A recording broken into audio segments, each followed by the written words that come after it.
Time really does fly when you're having fun. It's another Witty 924.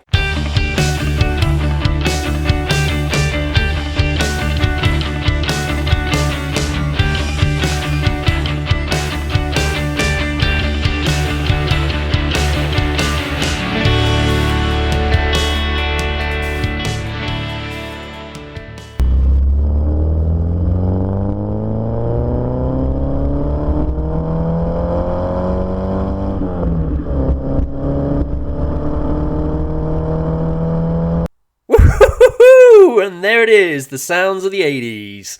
Welcome back, everyone. That was the beautiful tones of the 924 2-litre revving up past 6,500 revs.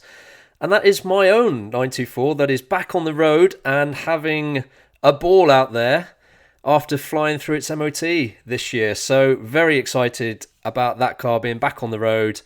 And of course, the beautiful weather around us right now means I have already done 500 miles in a very short time. So it's doing everything I hoped it would, and all the work that I've put into it, I'm now thoroughly enjoying. So excellent stuff, I know.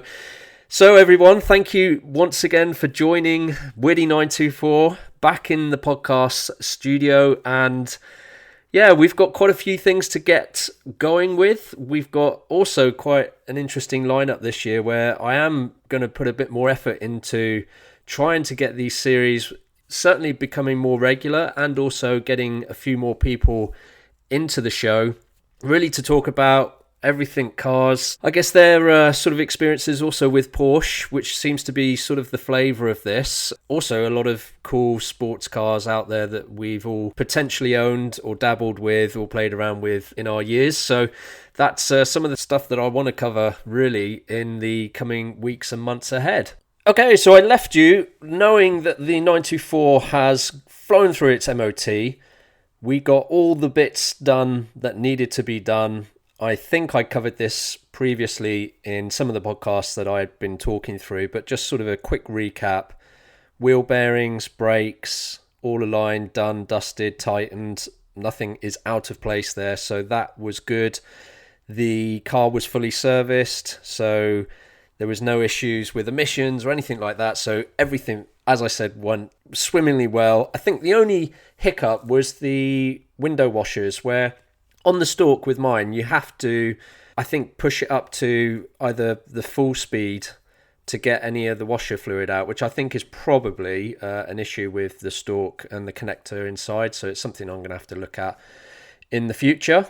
Brakes wise, the car is pulling straight after all of the work we did last year in aligning everything. Although the brakes, the front brakes, I do need to do, and I have said that before. I've got all the kit, the bearings and everything ready to go because it's in the hub when you remove the front discs. So that is something I've got to do because there is a little bit of warpage there. Absolutely. So if you're playing hard with the car, you definitely feel it through the brake when you're trying to slow down. And that leads me nicely on to the first thing that I did with the car this year, was take it to one of the first sprints that I'm going to be doing this year and have done, which was at Goodwood, and that was a few weeks back. And like with all of these types of things, the weather is the deciding factor on whether the event is good or not so good, and maybe a bit more eventful, which in this case was absolutely eventful. It was just insane. The weather leading up to the Saturday was clear, and I guess cloudy and sunny at the same time. Saturday, complete and utter torrential rain, and then Sunday clear again. And it was just typical. So the actual day itself, when I got there, I think it was about 7 a.m. or so, that you start set up and you do your sound test, make sure the car's good, goes through scrutineering and everything. By the time we got to the first sort of practice runs, the heavens started to open. So the garage that I was in, one of the paddock garages, by the end of, I guess, lunchtime or just after lunchtime, the garage was flooded, as was all of the ones that were in the road that I was in. So all the tools and stuff that you sort of had to bring away from the back because they were basically getting lost and submerged under insane amounts of rain. So I managed to get 2 runs in. The first run was as good as I hoped. This is including a practice run. The second run, I came off the track pretty quickly. It was one of those crazy moments that the first half or the first third of the racetrack, I had put fantastic lines into the corners. I was pulling in all the right gears. It was moving as I'd hoped, even in the wet. So everything felt in control. But coming down into St Mary's, and if you've driven Goodwood track before, there's sort of like the camber sort of goes off and drifts down to the right in a left-hand turn. And so if you carry a lot of speed into that as you're trying to get to the left-hand turn, the weight of the car moves, considerably to the right, even though you're turning into the left, with the steepness of the camber that sort of drifts off. And the way you meant to do it is sort of float out and as wide as possible as you come off that left apex.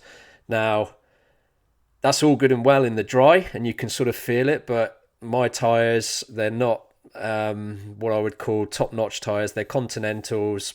They have good grip, but the amount of rain and the amount of surface water that was on the track on the day, I literally was carrying just a little bit too much speed, and the tyres gave way at the back.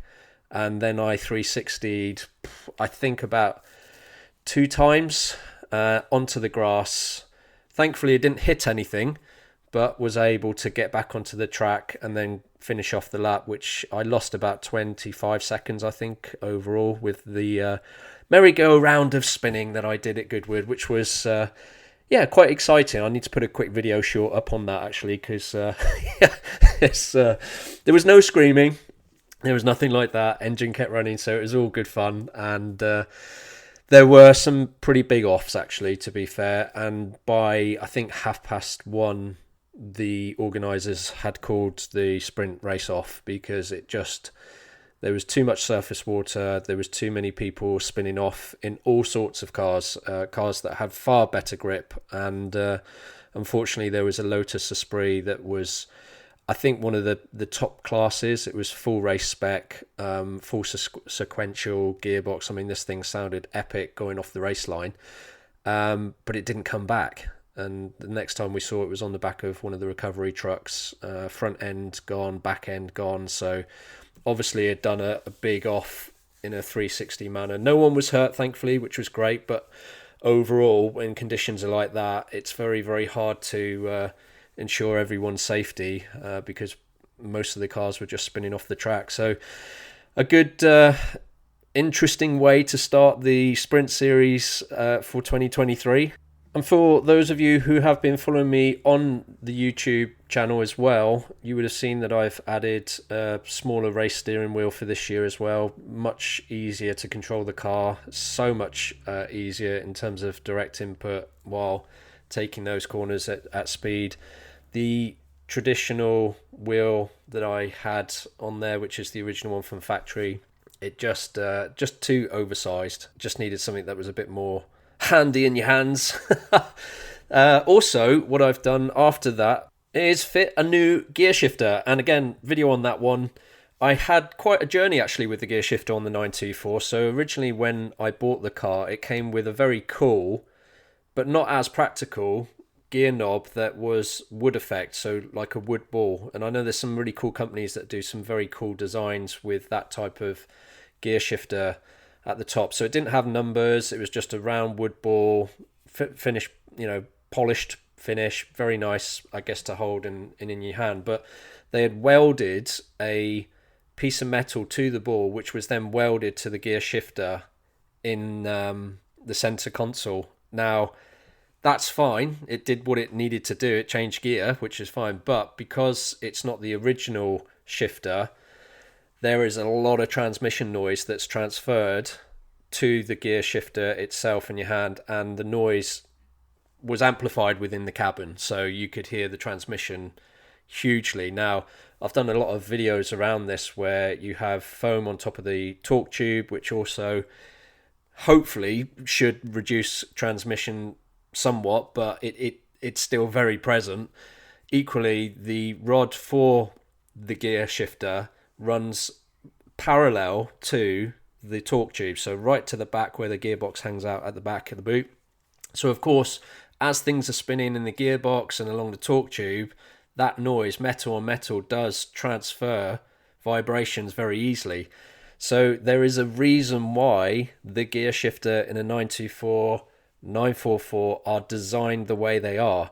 Now, I'll go on to that a little bit more, but my stopgap after the round wood effect gear shifter was just to move on to something that I could buy off eBay that came with a better gator, because the previous one was just falling to pieces. So gator with a knob that you could screw on. It had a plastic round cover that you could slide over the metal gear mechanism on the 924, and then you would fit the gear knob over that and then screw in like Allen keys. So the look and feel was much better and much nicer to change gears, but equally it still had the same problem of transferring noise into the cabin from the transmission, mainly because that gear shifter, or the gear knob on top, also had a hollow top. Move on to the original one that these cars left the factory with. They are so heavy in weight. You have a very solid metal top to them that is all one unit, and that slides over the gear shifter itself. And when you slide it over, there's two rubber component pieces as well. So the first one locks at the bottom, the second one locks on top of the metal gear shifter itself, and then you slide the knob, I guess the gear shifter knob, over the whole of that, and then clip it in. And what a difference. I mean, there's a reason why these things are designed the way they are. Completely and utterly transformed the noise of the transmission in the cabin. Like, there is none. It's very, very little, if at all. If you really want to listen, or try and turn everything off and just try and listen, above obviously the noise of the engine and stuff. So what a difference. Should have done it years ago, but that's my journey. I've taken 3 steps to get there. It's been fully re-leathered and has all the gear numbers situated on top of the gear stick or gear knob itself, so you know exactly where the gears are, which was always a little bit difficult when you put your car in for an MOT, because you had to draw a bit of paper just in case they got it wrong. You don't want those things getting crunch, certainly not. So yeah, now I have that all fitted, and yeah, what a transformation. So now what I have to do is, with the original steering wheel, of course those things are super expensive now. I mean, you go online and look for original Porsche 1980 steering wheels from 944s, 968s, 928s, 911s. I mean, they must be, what, 400-500 quid upwards, and that's with the full retrim leather on them as well. So I've got mine. It's the 3-spoke sports wheel that it left the factory with, and I will get that retrimmed in the leather colour that I have with the gear shifter. So all that's left to be done is the seats themselves, and I found a company that believes it can supply the original Porsche script material in the grey beige that I have on my car, which has been almost impossible to find from anyone. I've gone to Germany, I've spoken to people in the US, I've spoken to people all over the UK, and this material just doesn't seem to exist anywhere, or if it did, it's long gone. So I think, maybe, fingers crossed, it could be my last hope that this company comes through, and if they do have the material, they said they can make the seat covers for me for the Tombstone seats that I've got, and then I can do a video on actually fitting those covers themselves and potentially putting in new seat bases as well. So that is something on horizon, and we'll finish off the car completely then. The interior will be done, the mechanicals are done, and potentially, I think this year I might move the 924 on. And if you are interested in maybe knowing more about the car in the finer details and all the work that's been completed over my 4 or 5 years ownership now, then please do reach out, drop me a line, and be happy to talk through anything that might be of interest to you. And of course, hopefully find a new home for it. So that is the 924. Now on to its big brother, the 911 Turbo X50. And that one also flew through the MOT with no advisory. So super happy about that, because that car's going on a few road trips this year. So what did we get done on that car in particular? So spark plugs, coil packs were done, video done on that one. Big old job, but well worth doing, because Those are the new 997 coil packs, so that will keep things sweet as a nut, as they say, for the next, I guess, 40,000 miles. We'll see how they do. The big issue that I had ultimately with the 911 was that the fuel system had a hiccup, and I did a number of videos on this where I did a bit of fault finding throughout the system, which led me to believe that the pump itself might have failed. Bearing in mind the car's done, about 40,000 miles, give or take. The pump has been working for the best part of 20 years, so I thought, okay, that's fair enough.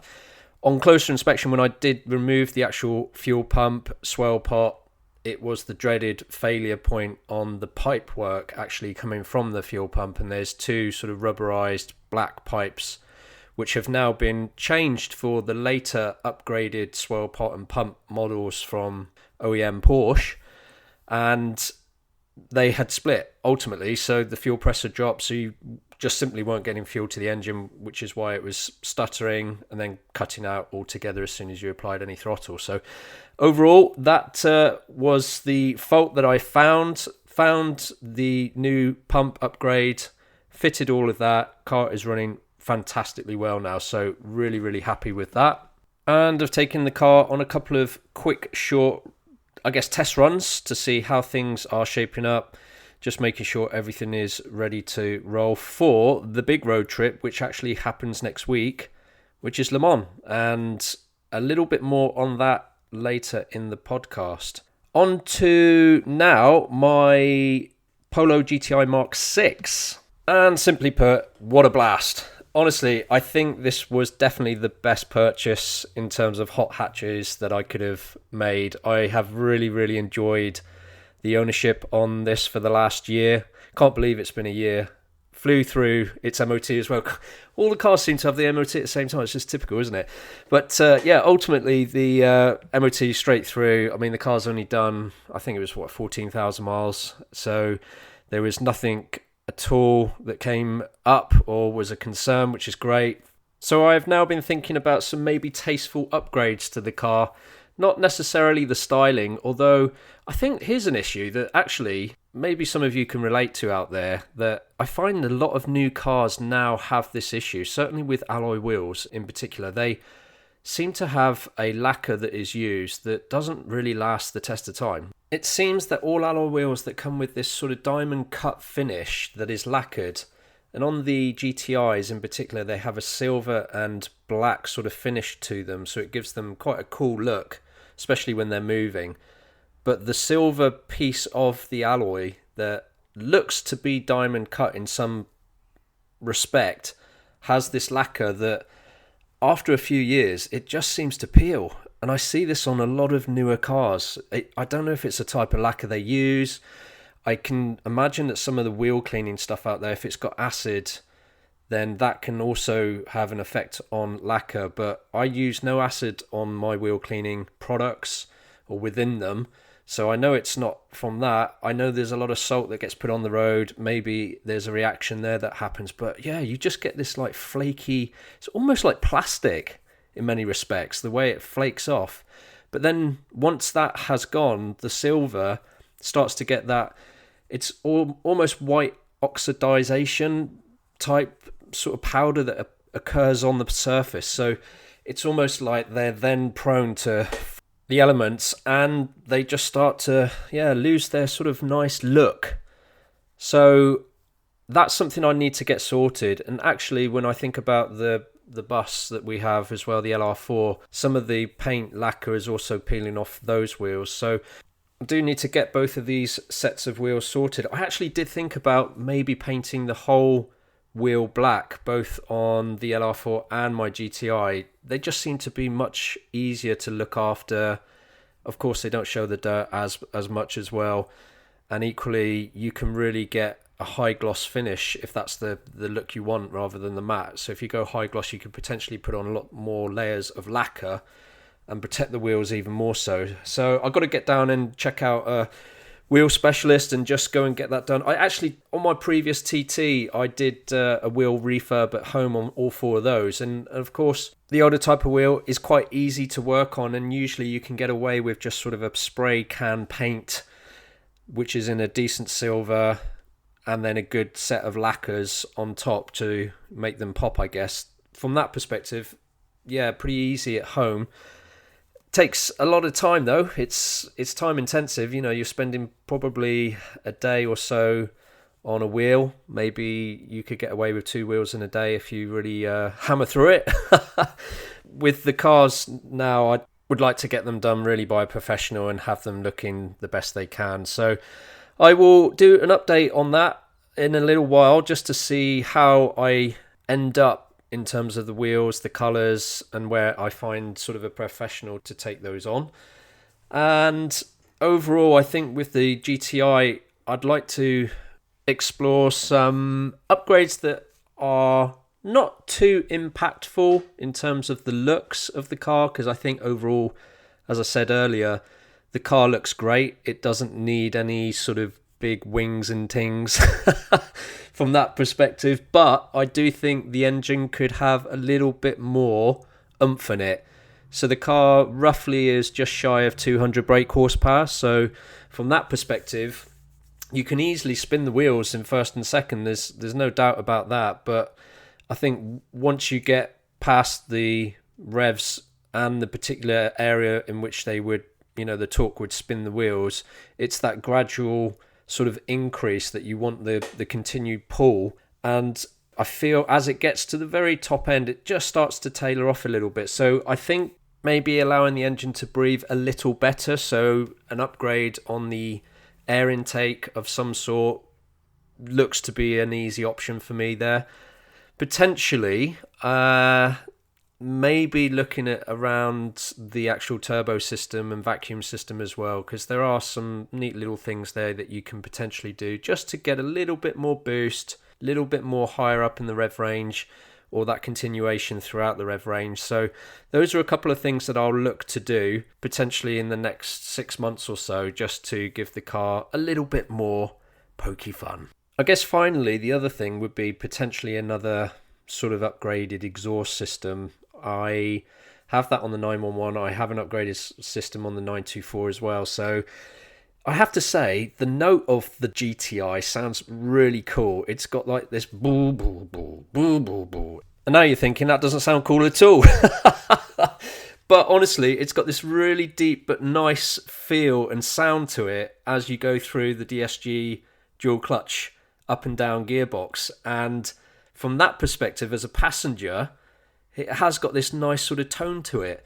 Outside, I don't think it really carries much loudness to it generally, so you don't really scare people with backfires, pops and bangs and stuff like that. So I do think it could potentially have a little uplift.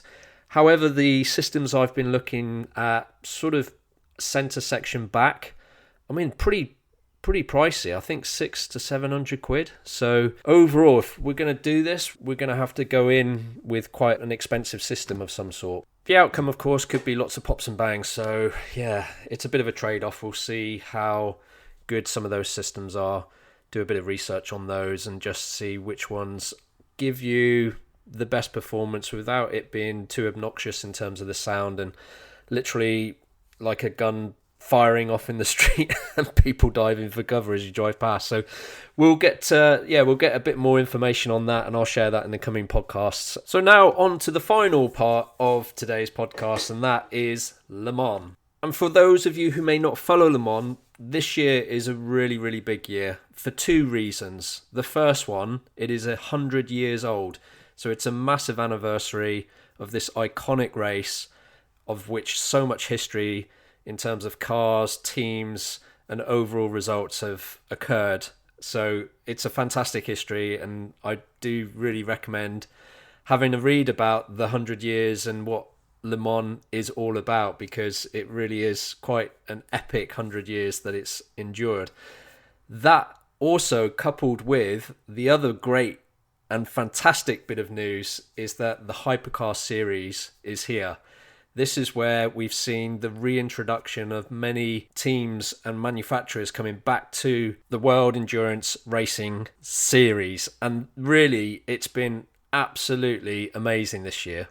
And for those of you who do follow the Endurance Racing Series, you'll know exactly what I'll be talking about here, because I think the beginning of the series this year, one of the big sort of markers in the sand to see how these cars are really going to perform potentially at Le Mans is the Daytona 24-hour race. Now, most of the teams that were there are coming over to Le Mans.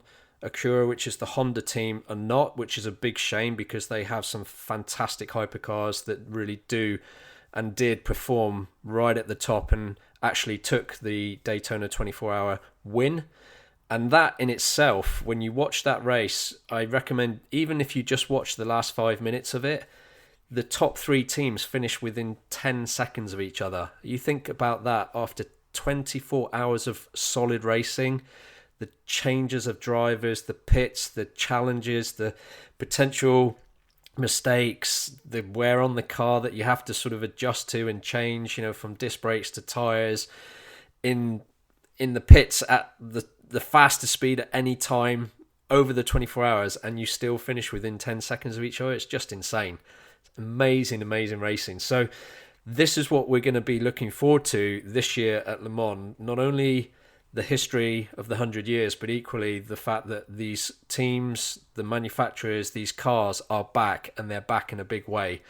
So who is back? Who are the teams? And let's get to that and actually read out the teams that are going to be attending this year's Le Mans. I should caveat that I'm not going to read out all the teams because there are 62 of them. However, I can give you the top headlines on that. So we have 62 cars. Ultimately, it's the full grid once again this year, comprising of 16 hypercar teams, 24 LMP2 prototype teams, and 21 LMGTE and AM Challengers, and one innovation car, which will be a modified NASCAR Chevrolet Camaro ZL1 operated by renowned stock car team Hendrick Motorsports under Garage 56.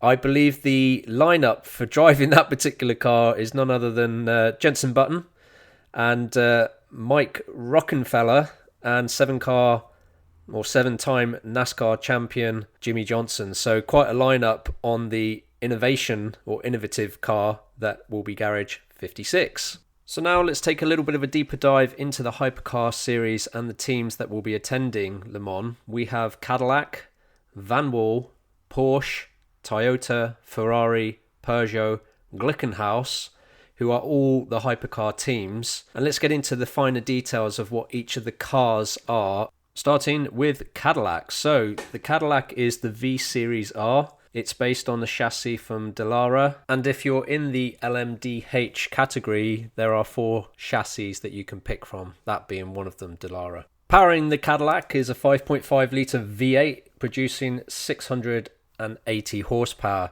before BOP, which is balance of performance. This is something around sensors that have been applied to cars now that allow them to dictate the amount of, power that can be generated by the actual setup of the hybrid technology with the combustion engine. So keeping the field more of a level playing field so everyone can compete in the hyperclass under the LMH and LMDH classes. The next car is the Van Wall, and this one is quite an interesting car. It's the Van Wall Van der Val 680 and is powered by a Gibson naturally aspirated 4.5 litre V8, estimated about 700 horsepower BOP. This one is a non-hybrid, so quite an interesting vehicle. No doubt will sound absolutely epic with that V8 just humming away.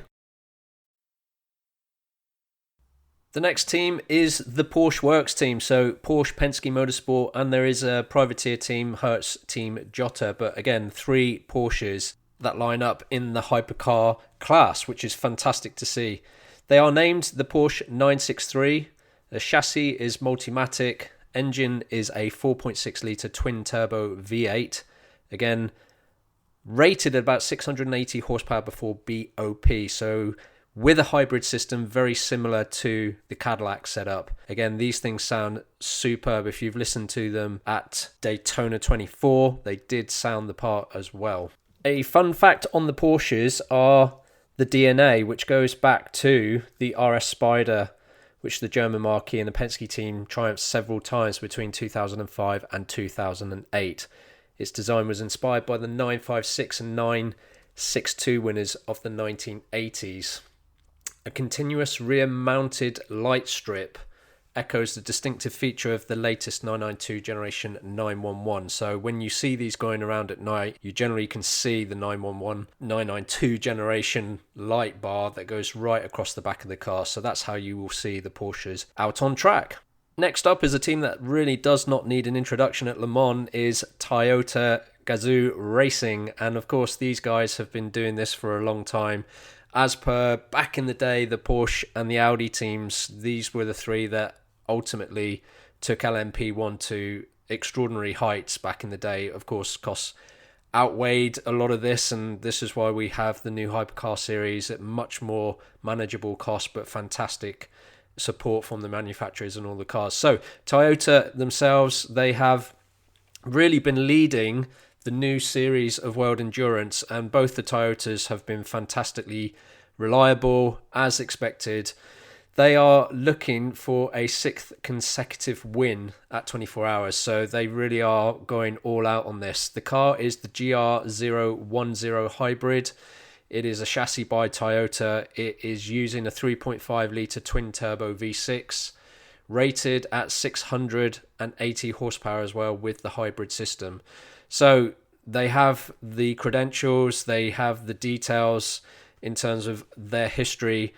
These are the cars to watch. Toyota Gazoo Racing will be no doubt right at the front of the pack, and the rest will be chasing. So these are the ones to keep a very strong eye on. Next up is a manufacturer that needs no introduction when it comes to racing, and that is, of course, Ferrari. They are back, and they are back at the top of the game in the Hyperclass series, which is fantastic to see. And they have come with an all-singing, all-dancing hypercar called the 499P, and it is simply epic to look at. It really does tick all the boxes, as you would expect from Ferrari.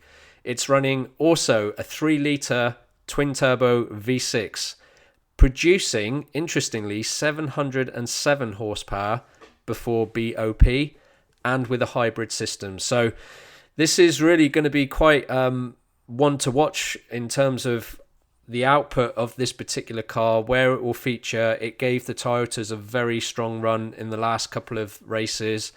It potentially could be the winning car if they get everything right on the reliability side. So it's a great team to see back at the top of, Le Mans, and they will certainly be in the mix in the top 3 places. Next up is Peugeot, and I have to say, probably the best and most outrageous looking hypercar of all of them, really, because they do not carry the traditional back wing like many of the others do, and has a really, really cool and very streamlined look to it. This is dubbed the 9X8. If you've not seen it, do look it up, because it's a super cool looking car. It is running a 2.6 litre twin turbo V6, also developing 707 horsepower with the hybrid system. So you can see there are very, very big displacement engines with hybrid technology. There's ones that are big displacement without hybrid, and then you have a series of cars that are running sort of 2.6, 3 litre, 3.5 V6 engines, not V8s, with hybrid. So there's a very interesting mix of propulsion, size, capacities, hybrids that make up the hyperclass.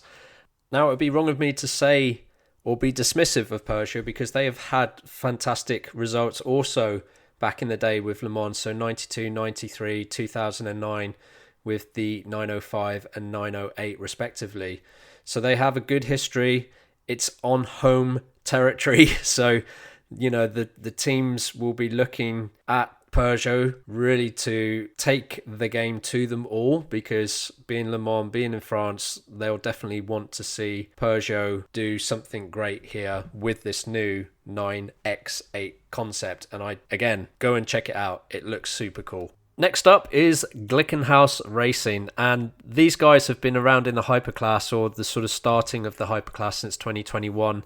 They have had a couple of podium finishes because really they and Toyota were the only ones sort of in there. Alpina was in there as well, but they really were not challenged, I would say, like they're going to be challenged this year with all the new teams that have arrived. So the Glickenhaus racing team, the Glickenhaus car, which is dubbed the 007, is a superb looking car, sounds awesome.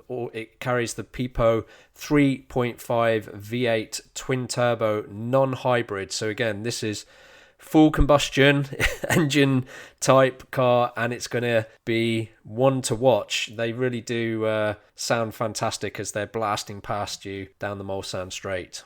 So that's the full lineup of Hypercars, the teams that will be attending this year's 100-year anniversary of Le Mans. What's more interesting and more of a teaser is potentially what is going to happen next year as well. The likes of Lamborghini, BMW, there's even talks of maybe Aston Martin with the Valkyrie, Alpina will be back, and their car looks very cool for 2024 that they've just sort of announced, and I believe is going to be on show next week at the race as well.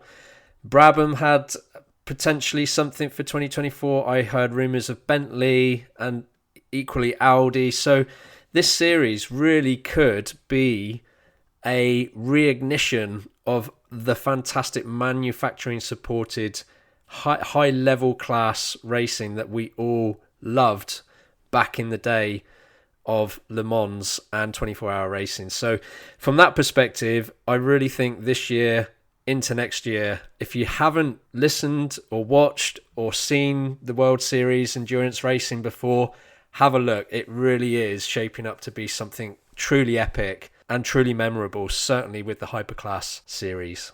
So that's a wrap, everyone, on today's podcast. I hope you've enjoyed it. I've definitely enjoyed being back and talking about some of this great stuff that really is a super big passion for me. And I know so many of you out there, not only with racing series and stuff, but just passionate about your own cars and getting them, DIY'd up, getting your hands dirty, getting them performing the best they can, certainly for the summer months ahead. So with that, thanks again as always for the support. If you have any comments, any thoughts, please do write to me, do contact me on Instagram where I'm there. Also on YouTube, all my details are there that you can get in touch with. Thanks very much also for watching the videos, as many of you do. And the next podcast will be along very soon.